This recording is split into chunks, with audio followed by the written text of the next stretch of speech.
emas kemenyandanmu, biar hidupku berkenan padamu.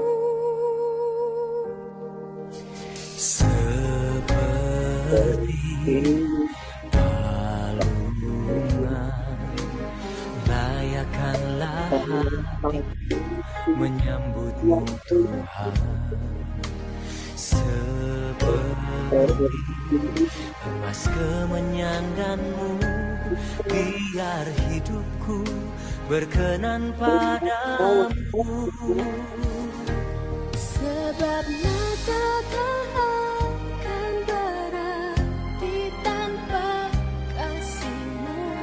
Kasih-Mu lahir di hatiku, hanya bersamamu Yesusku rasakan selalu. Indahnya Natal di hatiku.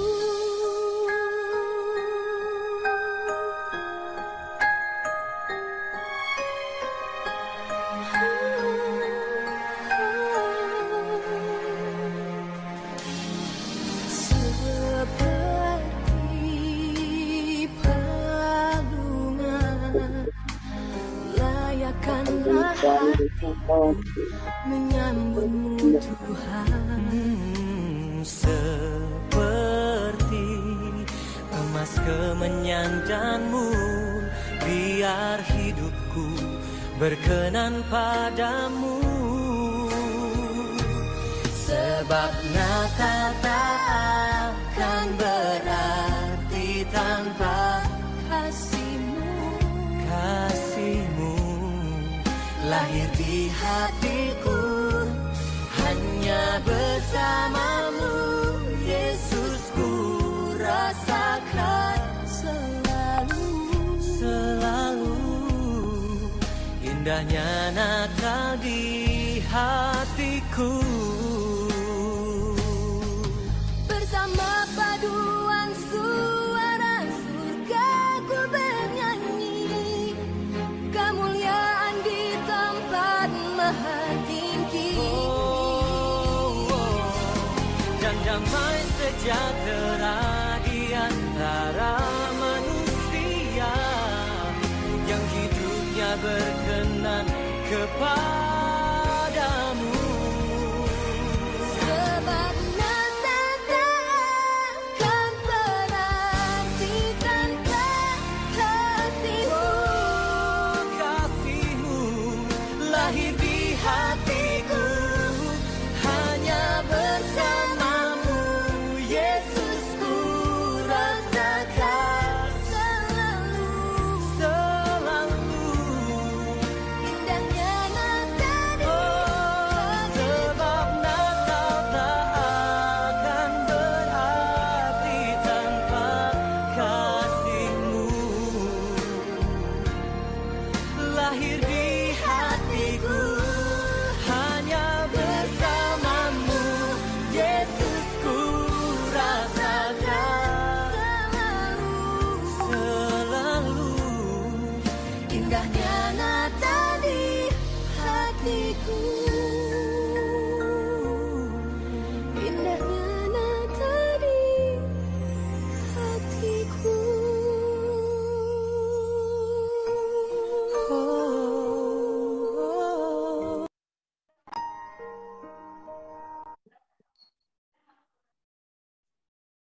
Ya, demikian pujian yang kita bersama-sama pujikan.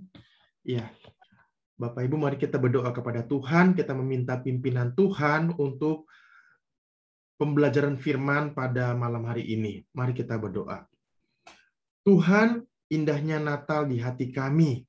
Kami bersyukur Tuhan kalau pada malam hari ini kami berkumpul melalui Zoom, mempelajari firman Tuhan. Mempelajari bagaimana Natal adalah sebuah hal yang istimewa untuk setiap kami. Tuhan, teduhkanlah hati kami. Kami ingin bersama-sama merasakan indahnya kasih Tuhan buat setiap kami. Dan menjelang Natal, menjelang kami mengadakan perayaan Natal, menjelang kami mengikuti kebaktian Natal, pada hari ini kami ingin juga merenungkan sedikit dari firman Tuhan. Pimpinlah kami Tuhan dari awal hingga akhirnya. Pakai hamba-Mu dan setiap kami yang belajar melalui firman-Mu, kami hidup mempermuliakan nama-Mu. Di dalam nama Tuhan Yesus kami telah berdoa. Amin. Ya, Bapak Ibu, mari kita bersama-sama membuka firman Tuhan di dalam Matius 2 ayat 1 sampai 12. Saya undang kita bersama-sama membaca ya. Saya minta seorang-seorang ya dari ayat pertama sampai ayat ke-12. Jadi saya mungkin minta kita satu orang satu ayat ya. Saya pertama Pak Charles ayat kedua, Pak Rudi ayat ketiga, Pak Joni ayat keempat, Ibu Sylvia ayat kelima. Ya. Matius pasal kedua. Matius 2 ayat 1 sampai 12. Saya, Pak Charles, Pak Rudi, Pak Joni, Ibu Sylvia, Pak Jacob, Pak Chin Hao, nanti Ibu Eni, Pak Steve, dan seterusnya. Ya. Yang mungkin sedang nggak bisa, nanti kita langsung aja ke Matius 2. Matius pasal 2 ayat 1 sampai 12. Orang-orang Majus dari timur, sesudah Yesus dilahirkan di Bethlehem, di tanah Yudea, pada zaman Raja Herodes, datanglah orang-orang Majus dari timur ke Yerusalem. Dan bertanya-tanya, di manakah dia, raja orang Yahudi yang baru lahir itu? Kami telah melihat bintangnya di timur dan kami datang untuk menyembah dia.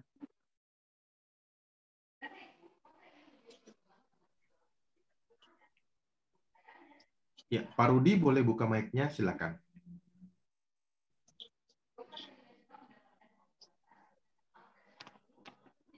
Ya, Pak Rudi ayat ketiga. Ya.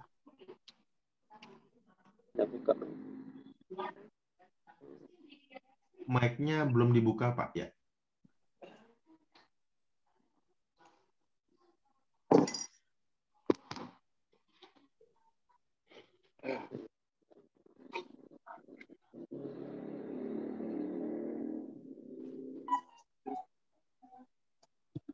Nggak bisa.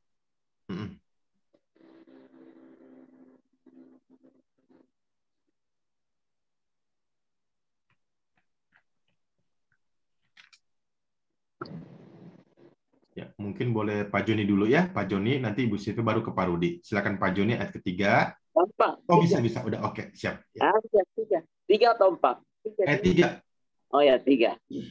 Ketika Raja Herodes mendengar hal itu, terkejutlah dia. Dia berserta seluruh Yerusalem. Maka dikumpulkannya semua imam kepala dan ahli Taurat bangsa Yahudi, lalu ditanya keterangan dari mereka di mana Mesias akan dilahirkan. Ya, 5 Pak Rudi, baru 6 Pak Chin Hao. Ya. Udah kedengaran? Mereka berkata kepadanya, di Bethlehem di tanah Yudea, karena demikianlah ada tertulis dalam kitab Nabi. Dan engkau Bethlehem, tanah Yehuda, engkau sekali-kali bukanlah yang terkecil di antara mereka yang memerintah Yehuda. Karena daripada mula akan bangkit seorang pemimpin yang akan mengembalakan umatku Israel. Ya, Lalu dengan diam-diam Herodes memanggil orang-orang Majus itu dan dengan teliti bertanya kepada mereka, bila mana bintang itu nampak. Ya, Pak Jacob. Kemudian ia menyuruh mereka ke Bethlehem. Katanya, pergi dan selidikilah dengan seksama hal-hal mengenai anak itu. Dan segera sesudah kamu menemukan dia, kabarkanlah kepada aku supaya aku pun datang menyembah dia. 9 apakah bisa pasif atau ya, Kalau nggak ini saya bacakan 9. Setelah mendengar kata-kata... Pak Anton lanjut bisa. aja. Kenapa, Pak? Saya kurang enak badan, Pak. Oke, Bapak, siap. silakan Oke, Bapak siap. lanjut ya. Ya, Makasih. oke. Setelah mendengar kata-kata raja itu, berangkatlah mereka dan lihatlah bintang yang mereka lihat di timur itu mendahului mereka hingga tiba dan berhenti di atas tempat di mana anak itu berada. Ketika mereka melihat bintang itu, sangat bersukacitalah mereka.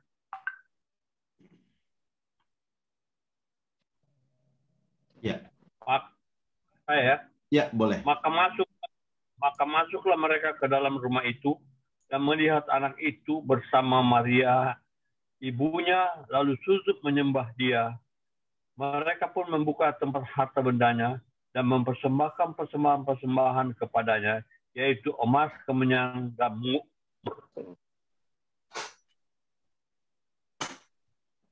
Dan karena diperingatkan dalam mimpi supaya jangan kembali kepada Herodes, maka pulanglah mereka ke negerinya melalui jalan lain. Ya, terima kasih kepada Bapak Ibu yang sudah membacakan ayat firman Tuhan. Mohon monitor Pak Charles, layar saya slide-nya terlihat. Oke, terima kasih ya, slide-nya terlihat. Iya. Bapak Ibu yang dikasih Tuhan Yesus, bicara mengenai kelahiran. Ya, kita ketika melihat keistimewaan Natal itu adalah karena kelahiran Tuhan Yesus. Ya. Ada juga sebuah cerita kelahiran. Jepang pada tahun 2006 mengalami keistimewaan besar untuk negara mereka, di mana Pangeran Hisahito dari Akishino, ya, atau Akishino Nomiya Hisahito Shinodenka, nah, yang lahir di Tokyo pada tanggal 6 September 2006 melalui operasi sesar, ya. Nah, jadi ini adalah seorang pangeran, ya, yang pada waktu itu lahir dan pada umur 13 tahun, ya, sebagai anak ketiga dan putra satu-satunya dari Pangeran Akishito dan Putri Kiko, ya, serta cucu terakhir sekaligus cucu laki-laki satu-satunya dari Kaisar Akihito yang menjadi pewaris tahta kekaisaran Jepang setelah putra mahkota Naruhito dan Pangeran Akishino, ya. Ya, ini adalah sebuah cerita bagaimana anak ini ditunggu-tunggu sebagai anak yang akan mewarisi dan memimpin negara Jepang, ya.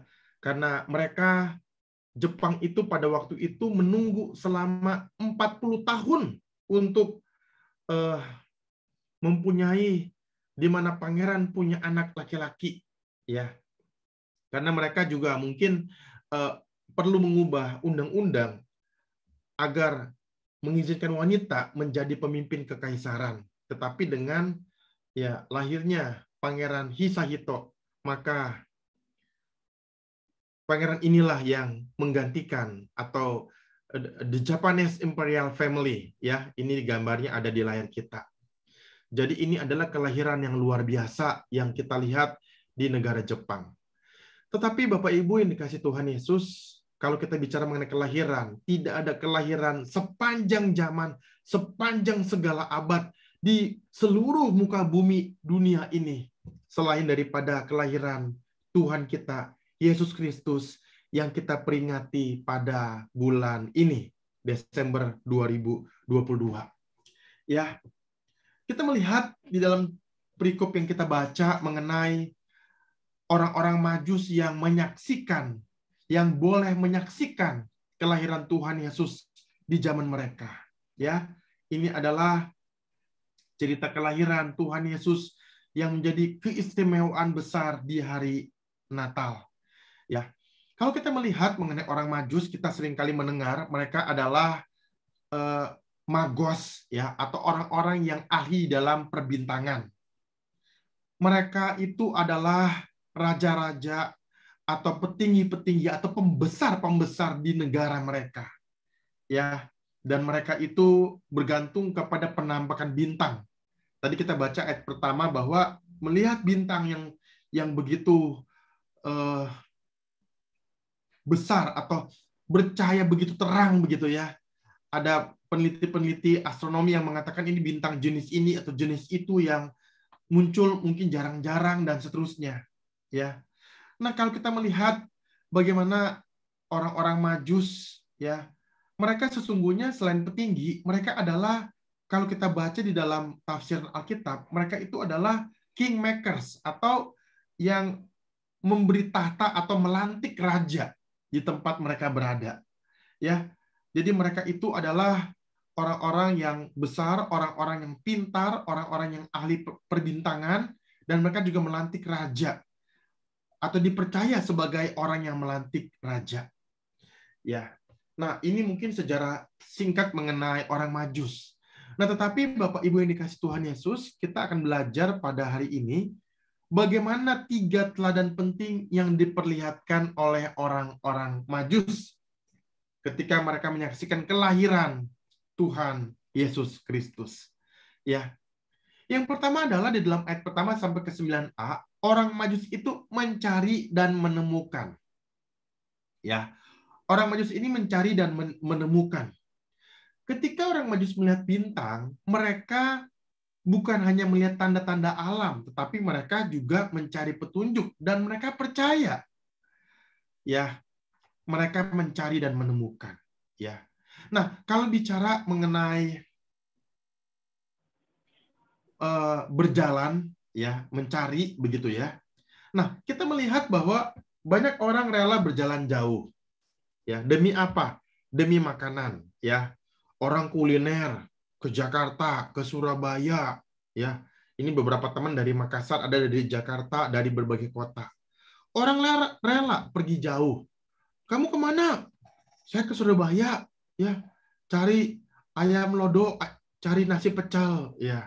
Kamu kemana? Saya ke Makassar. Makan coto, begitu kan ya. Pergi jauh begitu ya untuk makanan. Tetapi ada juga orang yang rela berjalan jauh. Demi apa? Demi pendidikan. Mereka pergi ke Amerika, anaknya sekolah, ada yang ke Singapura, ya. Ada teman saya anaknya ke Australia, ya. Ada orang dari Jambi, ya. Ini Pacinhau, saya pernah pelayanan di kota Pacinhau dulu di Jambi, pergi ke Jakarta untuk pendidikan anaknya. Rela berjalan jauh. Tapi ada juga orang pergi demi kesehatan, ya, berjalan jauh. Ini beberapa teman saya ini sedang membesuk, ada satu teman di Tulung Agung, itu dari Tulung Agung itu ke Singapura, ke Malaysia. Dia check up begitu ya demi kesehatan. Ada juga orang berjalan jauh demi pekerjaan. Tetapi Bapak Ibu yang terkasih, ya, mau nggak kita berjalan jauh untuk jiwa dan rohani kita? Ya, orang Majus ini pergi jauh, Bapak Ibu.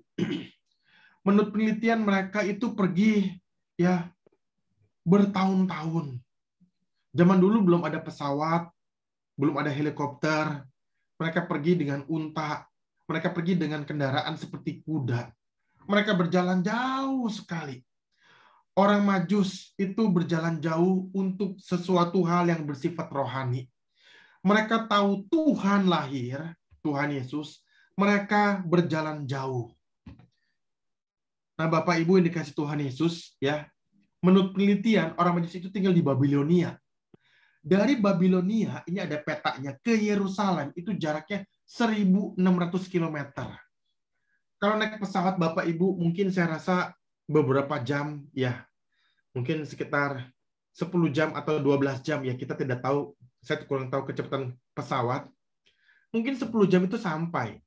Tapi untuk orang berjalan kaki, jarak 1.600 km, Bapak Ibu bisa bayangkan betapa jauh mereka berjalan. Dan penelitian mengatakan bahwa di zaman dulu itu banyak perampok ketika melewati padang gurun dan tempat-tempat yang kita tidak kenal. Jadi kemungkinan besar orang Majus bukan bertiga, tapi banyak orangnya. Karena mereka bawa bahan makanan, mereka bawa uang, mereka bawa persembahan untuk Tuhan. Mereka berjalan 1.600 km. Jadi ini adalah sebuah jalan yang jauh. Ini adalah sebuah jalan yang panjang. Tetapi saya percaya Bapak Ibu, waktu kita mau berjalan jauh, tanda kutip secara rohani, firman Tuhan memberi janji, Ketika orang mau mencari Tuhan, ya, barang siapa meminta akan diberikan. Barang siapa mencari, dia akan menemukan. Barang siapa mengetuk, baginya pintu dibukakan. Matius 7 ayat 7. Maksudnya adalah Bapak Ibu, yuk kita bersama-sama mencari Tuhan. Meski kita harus berjalan jauh, kita harus mempergunakan waktu yang banyak. Kita harus ya memakai kesempatan untuk main, untuk pergi sama keluarga, untuk jalan-jalan, untuk main HP, untuk nonton film, tetapi kita pakai untuk kerohanian. Kita berjalan jauh, tanda kutip. Kita mencari Tuhan, kita membaca Alkitab, kita berdoa, kita ikuti persekutuan seperti Zoom ini. Mau nggak kita rela berjalan jauh untuk membangun kerohanian? Ya. Nah, kita lanjut ceritanya Bapak Ibu. Waktu orang Majus itu percaya dan mencari, sehingga datang kepada Yesus. Kita melihat bahwa ceritanya berlanjut ketika mereka datang bertemu dengan Raja Herodes. Raja Herodes terkejut dalam ayat ketiga. Saya raja, kok kenapa kamu cari raja yang lain? Begitu kata Herodes. Ketika itu kemudian kita melihat bahwa Raja Herodes di Yerusalem, di tempat itulah, di Bethlehem, di mana Tuhan Yesus lahir. Tapi tidak tahu. Seharusnya kalau saya membaca tafsiran Alkitab, seharusnya ahli Taurat atau Raja Herodes harusnya tahu cerita Yesus itu lahir. Karena orang-orang ahli Taurat itu, mereka belajar Alkitab. Mereka belajar Perjanjian Lama. Mereka tahu bahwa akan ada raja lahir di Bethlehem. Tetapi walaupun ya jaraknya dekat, orang-orang Farisi, ahli Taurat, Raja Herodes tidak bertemu dengan Tuhan Yesus, tidak bertemu dengan bayi Yesus. Ya, jarak dari Yerusalem ke Bethlehem 9,2 km menurut peta. Nah, jadi Bapak Ibu, kita bisa melihat bahwa ada orang yang mungkin ke gereja dekat, tapi dia tidak datang. Ada orang punya Alkitab, tapi dia tidak baca. Ada orang bisa berdoa, tapi dia tidak berdoa. Dia atau orang-orang seperti ini tidak bertemu dengan Tuhan Yesus. Tetapi kita bisa belajar bagaimana orang Majus ini mencari dan menemukan bayi Yesus. Mari kita di dalam menyongsong Natal 2022 ini, mari kita mencari Tuhan. Sehingga kita mencari dan menemukan seperti orang Majus. Kita bisa melihat ketika orang-orang dalam cerita Alkitab yang mencari Yesus dan menemukannya. Di bawah ini ada foto Simeon dan Hana. Mereka mendapat petunjuk dan mereka mencari itu bayi Yesus atau menanti bayi Yesus dan mereka menemukannya. Ya. Kedua, orang Majus menemukan dan menyembah. Ayat 9b sampai 11. Jadi ketika orang-orang Majus ini mencari dan menemukan, setelah menemukan mereka bersukacita. Dikatakan dalam ayat 10, ketika mereka melihat bintang itu sangat bersukacitalah mereka. Dan mereka kemudian menemukan bayi Yesus. Ya, ada sebuah penafsiran bahwa pada waktu itu bayi Yesus itu tidak baik lagi. Jadi mungkin umurnya sekitar 2 tahun.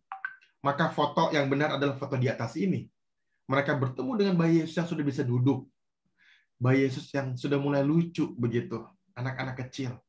Ya, anak saya sekarang ini 2 tahun. Kira-kira mungkin seusia ini. Ketika ditemukan oleh orang Majus. Ketika orang Majus menemukan, mereka menyembah. Mereka memberi persembahan kepada Tuhan Yesus. Emas, kemenyan, dan mur. Ya. Jadi, ketika ada orang yang mau mencari, menemukan, dan menyembah Yesus, mereka akan mendapatkan Yesus. Yohanes 17 ayat 3 mengatakan, inilah hidup yang kekal itu, yaitu bahwa mereka mengenal Engkau, satu-satunya Allah yang benar, dan mengenal Yesus Kristus yang telah Engkau utus. Filipi 3:8 mengatakan, malahan segala sesuatu kuanggap rugi, karena pengenalan akan Kristus Yesus Tuhanku lebih mulia daripada semuanya. Oleh karena dialah aku telah melepaskan semuanya itu dan menganggap sampah supaya aku memperoleh Kristus. Bapak Ibu yang dikasih Tuhan Yesus, akhir-akhir ini gereja-gereja di Indonesia sedang belajar banyak mengenai Injil, ya, gospel center.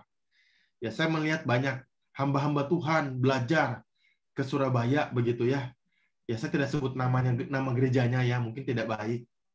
Tapi ada sebuah gereja di Surabaya yang mengutamakan Injil Yesus Kristus, ya, gospel center. Ya, intinya adalah semua kembali kepada Yesus Kristus. Sebenarnya kalau bicara mengenai gospel center atau berpusat pada Injil, ya bukan sekarang-sekarang kita dengar. Tapi sejak dulu sama kok Bapak Ibu. Sejak reformasi gereja, sola scriptura kembali kepada Alkitab. Solus Christus kembali kepada Yesus Kristus. Sola fide berpusat pada iman. Itu semua sudah ada sejak 1517. Jadi waktu kita mau mencari Yesus dan menyembah Dia sebagai Tuhan dan Raja dalam hidup kita, meninggikan Kristus dalam hidup kita, itulah pusat kehidupan kita sebagai orang-orang percaya. Paulus mengatakan, semuanya kuanggap sampah, semuanya kuanggap rugi. Bapak Ibu, ini Paulus ini orang pintar. Ya, dia belajar dari murid Gamaliel. Sekarang boleh dikatakan dia profesor, Bapak Ibu. Punya uang yang banyak, punya kedudukan. Bapak Ibu, kalau ada orang bilang seperti ini, semua aku anggap sampah, aku cari Yesus. Ya mungkin kalau orang yang miskin, nggak punya apa-apa, nggak punya kedudukan, maaf, penghasilannya mungkin terbatas. Dia bilang begitu, mungkin kita anggap, ya mungkin kamu cari Kristus itu ya karena kamu pikir bahwa dapat Yesus mungkin bisa hidup lebih baik. Tapi kalau ada orang yang kaya, pintar, terpandang, populer, lalu dia bilang semuanya aku anggap sampah seperti Paulus. Nah, ini suatu hal yang penting Bapak Ibu. Ini suatu hal yang kita pelajari. Jadi Paulus mau mengatakan, the knowledge of Christ is important in a whole of my life. Paulus mau mengatakan bahwa pengetahuan akan Kristus bagi saya segala-galanya. Semuanya. Ini yang saya anggap penting dalam kehidupan saya. Bapak Ibu yang dikasih oleh Tuhan Yesus Kristus. Jadi apa yang kita perkatakan, lalu apa yang benar-benar kita percayai, ini yang penting. Jadi ketika orang Majus itu percaya yang dia temui itu adalah Tuhan, dia kemudian menyembah Tuhan, dia cari dengan sungguh-sungguh. Inilah yang dikatakan spoken belief dengan actual belief itu berjalan selaras. Apakah Bapak Ibu percaya bahwa Allah Maha Hadir? Amin. Amin ya Bapak Ibu. Kita percaya Allah Maha Hadir. Tapi mau nggak kita memperlakukan Allah Maha Hadir dalam hidup kita? Kita percaya nggak kalau Allah itu Maha Kasih? Amin, kita percaya. Tapi mau nggak kita mempercayai bahwa Allah mengasihi kita ketika ekonomi sedang sulit, ketika anak kita sakit, ketika usaha sedang tidak baik? Mau nggak? Nah, jadi ini saya sedang menceritakan tentang spoken belief versus actual belief. Apa yang kita perkatakan dengan apa yang kita percayai itu berjalan selaras. Mari kita bandingkan cerita di dalam Alkitab ini. Ketika orang-orang Majus itu mempercayai ya bahwa Yesus yang lahir itu adalah Tuhan, mereka mencari dan mereka menemukan dan mereka menyembah. Jadi apa yang mereka katakan dengan apa yang mereka lakukan itu berbanding lurus. Nah, tapi perhatikan dengan perkataan daripada Herodes. Raja Herodes berkata seperti ini di dalam ayat ke-8. Hai orang Majus, kamu selidikilah anak itu. Sesudah kamu mendengar tentang anak itu, kabari saya. Saya pun akan datang menyembahnya. Tapi kalau kita perhatikan dalam ayat ke-16, Herodes memerintahkan pasukannya membunuh setiap bayi di bawah 2 tahun yang di Bethlehem dalam ayat ke-16. Nah, jadi Herodes ini apa yang dia omong dengan apa yang dia lakukan berbeda jauh sekali, ada gap. Nah, Bapak Ibu, orang Majus dan Herodes adalah contoh kehidupan dari Alkitab yang kita miliki. Orang Majus, apa yang dia katakan, apa yang dia percayai, selaras. Itulah yang dia lakukan. Dia datang menyembah. Tapi Raja Herodes itu adalah raja yang jahat. Dia bilang, selidiki mengenai anak itu. Kasih tahu saya juga akan menyembah dia. Padahal dia perintahkan pasukan yang membunuh semua anak di Bethlehem. Sehingga di dalam Alkitab dicatat, ada ratap tangis di Rama, di Bethlehem. Di mana banyak anak-anak laki-laki masih usia di bawah 2 tahun dibunuh dengan kejam oleh pasukan Raja Herodes. Nah, Bapak Ibu, ini juga pelajaran buat kita di dalam kisah Natal. Maukah yang kita katakan, kita percaya juga kita lakukan dalam kehidupan kita? Banyak orang, Bapak Ibu percaya Tuhan, percaya. Bapak Ibu percaya Alkitab firman Allah, percaya. Bapak Ibu baca Alkitabnya, lupa. Begitu Bapak Ibu. Iya, saya pun kadang-kadang sebagai seorang hamba Tuhan malu. Saya sedang menerapkan satu ajaran yang sederhana, Bapak Ibu. Ya, beberapa waktu lalu saya mendengar sebuah renungan firman Tuhan mengenai no Bible, no breakfast. Ya, nggak baca Alkitab, nggak boleh sarapan dulu. Ya, kadang-kadang hamba Tuhan juga membaca Alkitab itu untuk persiapan bawa renungan gitu, Bapak Ibu ya. Kita setiap hari baca Alkitab, oh baca. Setiap hari baca buku teologi, setiap hari baca, tidak pernah lupa. Pertanyaannya, apakah membaca untuk menyampaikan firman Tuhan atau membaca mengisi kerohanian? Bapak Ibu jujur, saya masih belajar jatuh bangun setiap hari. Tapi saya beberapa waktu ini sedang mempraktekkan no Bible, no breakfast. Kembali kepada Alkitab kita, ayat ketiga. Mereka menyembah dan taat, ayat ke-12. Setelah menyembah, orang Majus mendengar petunjuk untuk pulang, untuk melalui jalan lain dalam mimpi mereka, ayat ke-12. Dan mereka pulang, taat kepada mimpi itu, mimpi yang berasal dari Tuhan. Mereka pulang melalui jalan lain. Mereka tidak pulang melalui jalan yang sebelumnya. Di mana kalau pulang melalui jalan sebelumnya, mungkin bertemu kembali dengan Raja Herodes. Dan mungkin Raja Herodes akan mencari petunjuk untuk membunuh bayi Yesus. Mereka punya iman. Mereka mencari, menemukan. Dan mereka menemukan, menyembah. Dan setelah menyembah, mereka taat kepada pimpinan Tuhan. Dalam hidup mereka, orang Majus telah memberikan yang terbaik, persembahan yang berharga, yang mereka miliki, yang mereka punyai. Emas, kemenyan, dan mur. Jadi, setelah mereka menyembah, mereka taat, melakukan untuk pulang menjauh dari Raja Herodes, mengambil jalan lain. Padahal, kalau kita pelajari Alkitab ini dengan sungguh-sungguh, Bapak Ibu,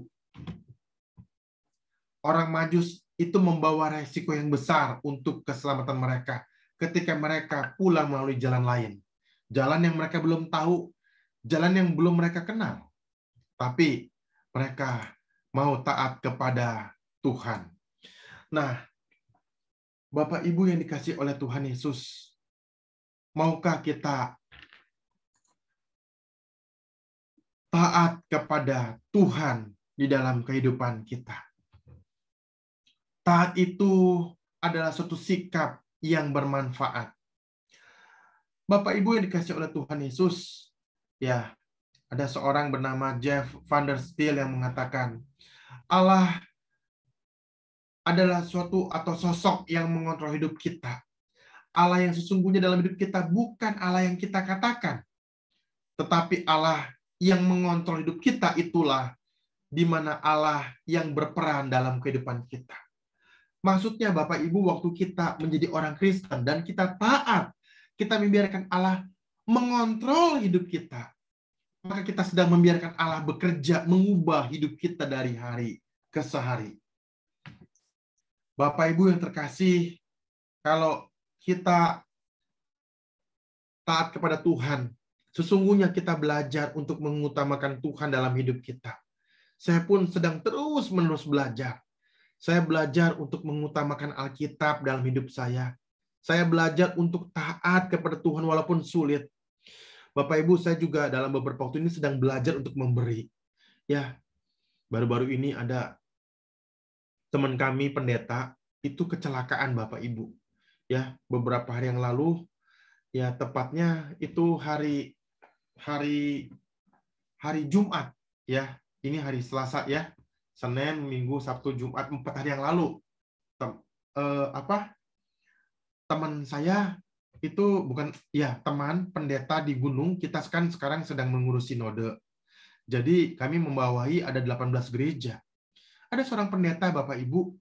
Bapak ini baru habis acara begitu ya paginya. Sorenya dia naik motor. Roda 3 tapi ada box gitu. Motor yang ada itu ada boxnya. Dia naik motor, dia jatuh ke bawah ke jurang 10 meter. Tulang rusuknya yang keempat kelima itu patah. Jadi tulang rusuk patah itu dia bisa robek itu ke arah paru-paru begitu ya. Robek, dia udah bengkak. Dia ngurus BPJS, saya dikabari karena saya menjadi penghubung dengan ketua kami ya Pak Hendare. Lalu saya juga lapor ke Pak Henda dan kemudian singkat cerita masuk rumah sakit, kemarin sudah operasi ya.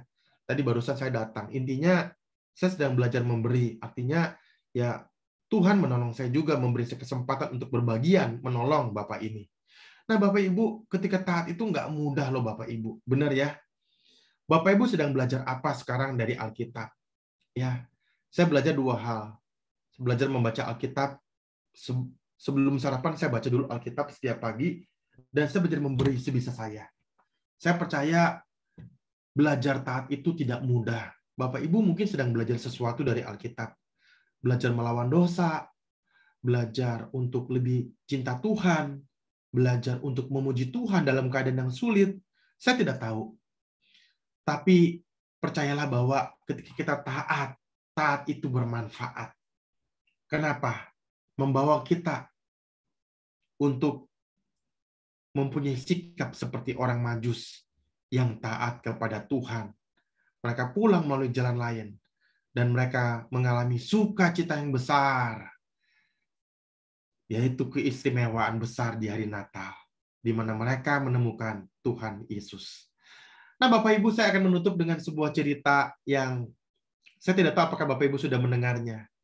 Ya, dalam slide kita ada cerita mengenai sebuah buku, Sons for the Master. Ya, yang saya miliki adalah buku dalam bahasa Indonesia di bawahnya, Anak-anakku bagi Tuhan.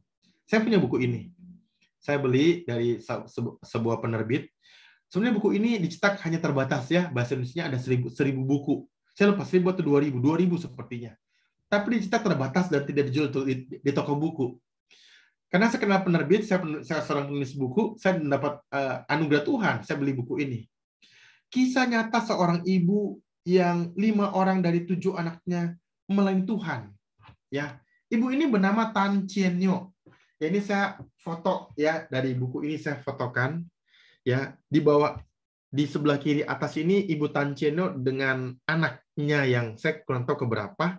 Di bawahnya ini foto bapaknya, Bapak Tong Pai Hu. Jadi bapak ini dengan ibu ini mereka menikah, mereka punya 7 orang anak. Ya. Dari 7 orang anak, 5 orang itu menjadi pelayan Tuhan. Menjadi pelayan Tuhan. Ya. Bapak Ibu, ibu ini mengalami kesusahan menjadi janda pada usia muda 30 lebih, kira-kira 36 sudah menjadi janda. Karena bapak ini sakit keras. Setelah mereka menikah, mereka punya 7 anak. Dan setelah 7 anak itu lahir, paling dia 13 tahun, paling kecil 1,5 tahun, suaminya meninggal dunia. Ya, meninggal dunia karena sakit. Ibu ini masih cantik, ya.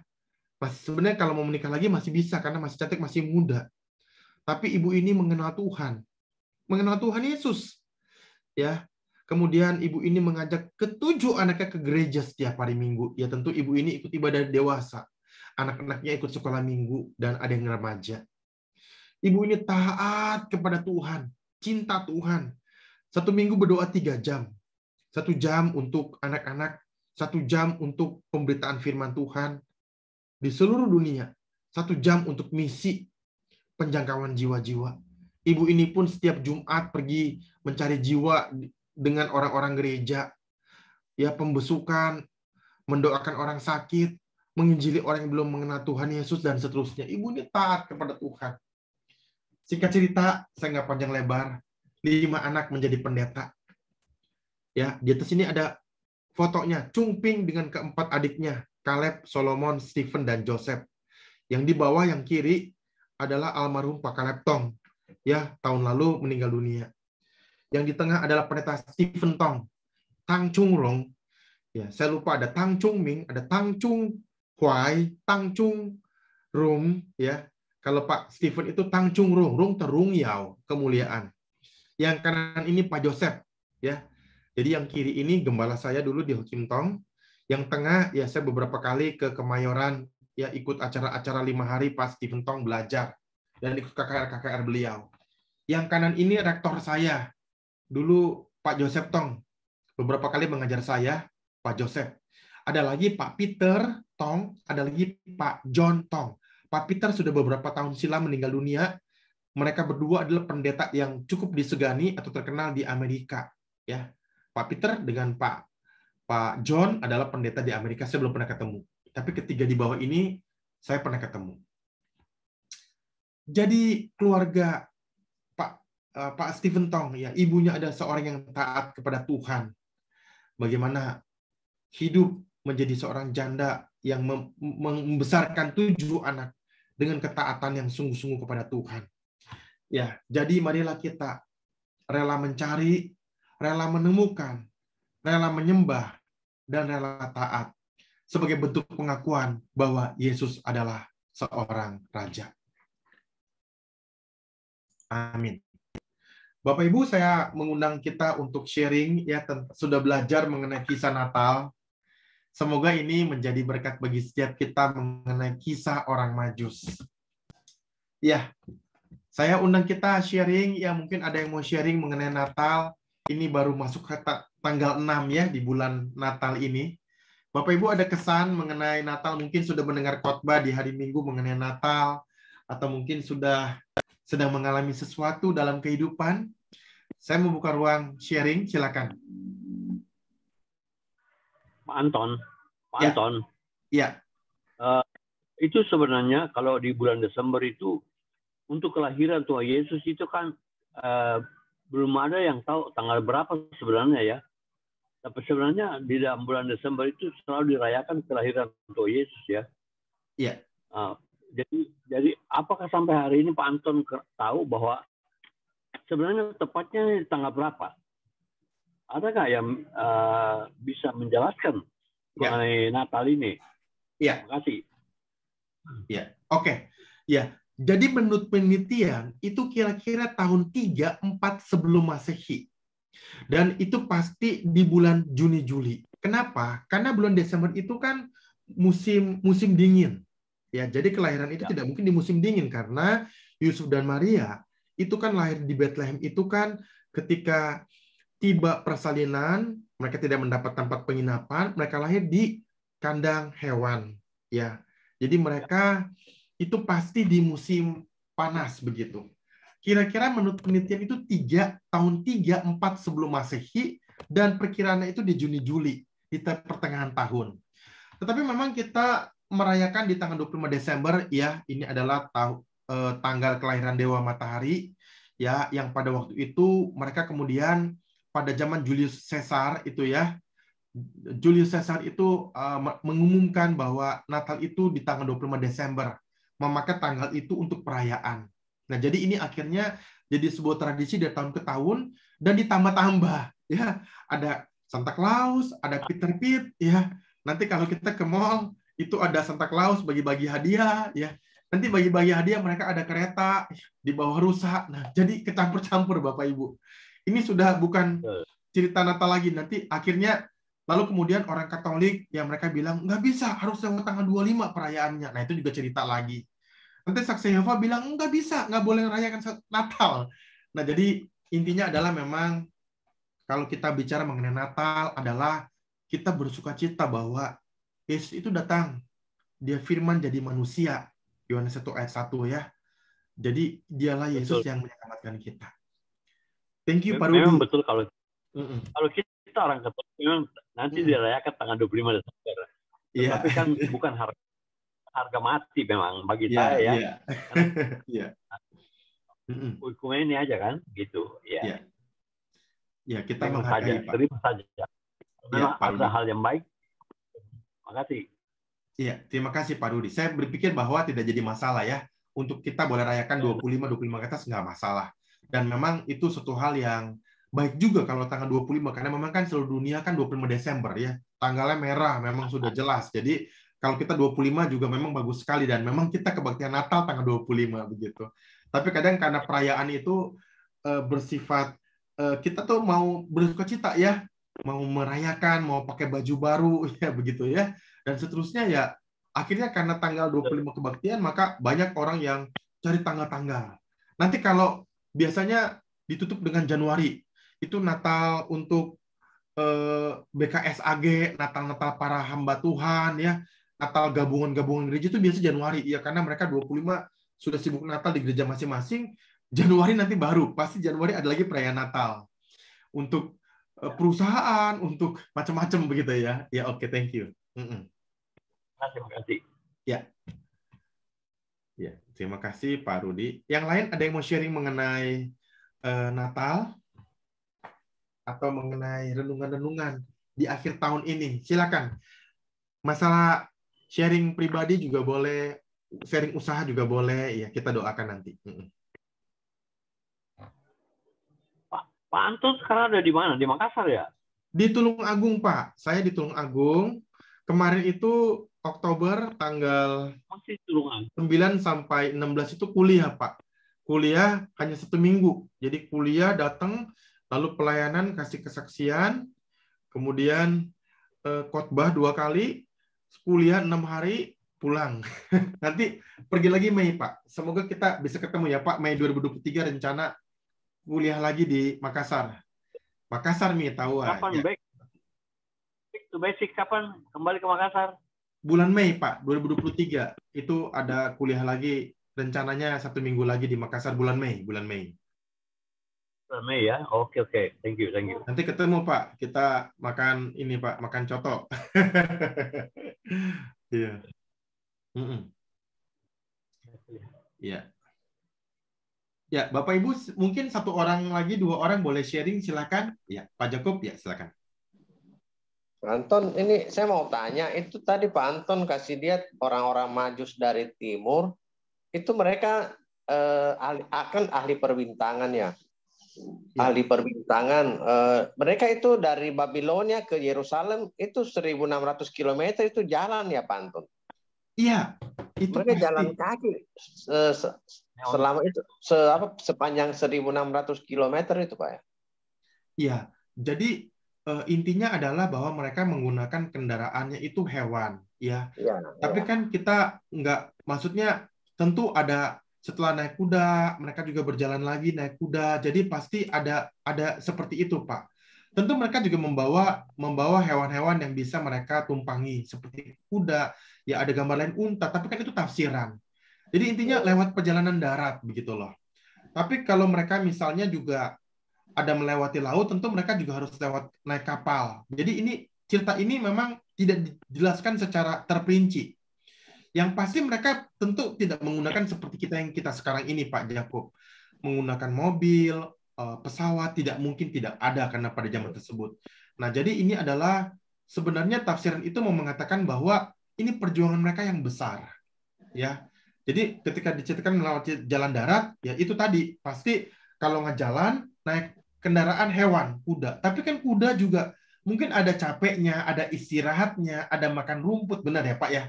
Kan nggak mungkin kita naik kuda 10 km jalan terus begitu, dia jalan. Dia perlu istirahat, berhenti, nanti dituntun, dijalanin, dikasih makan dulu rumput, begitu loh, kira-kira begitu Pak.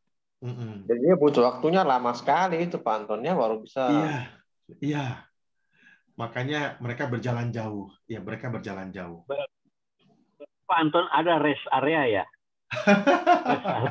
Kemarin saya ke Surabaya, Pak, ada acara di rest area 72 km, Pak.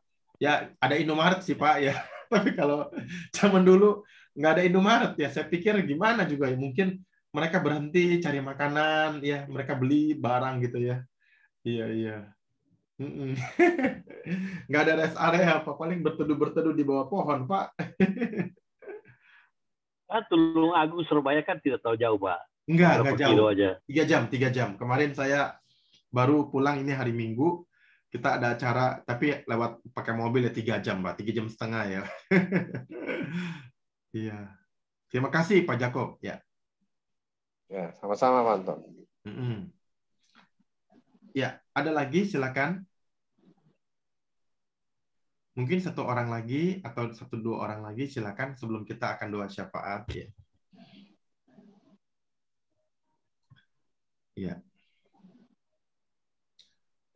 Ya. Ada lagi? Ya, kalau tidak, saya rindu kita memberikan pokok doa ya. Mungkin pertama Pak Charles ada yang mau didoakan secara khusus, silakan. Ya, oh Pak Charles sedang, ya mungkin, sorry karena Pak Charles sedang sambil kuliah begitu ya. Ya, Pak Joni dengan Ibu silakan menyampaikan pokok doa.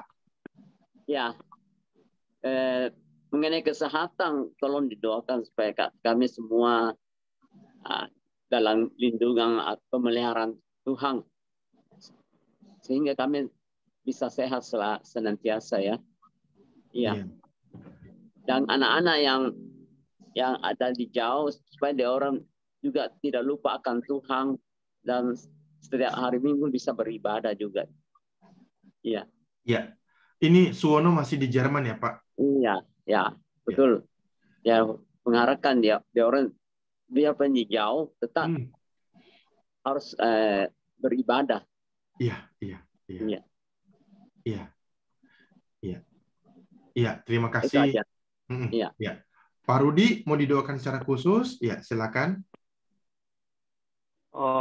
Saya minta untuk anak saya yang ada di Jakarta, Pak Anton, ini nanti tanggal 24 Desember dia kan berulang.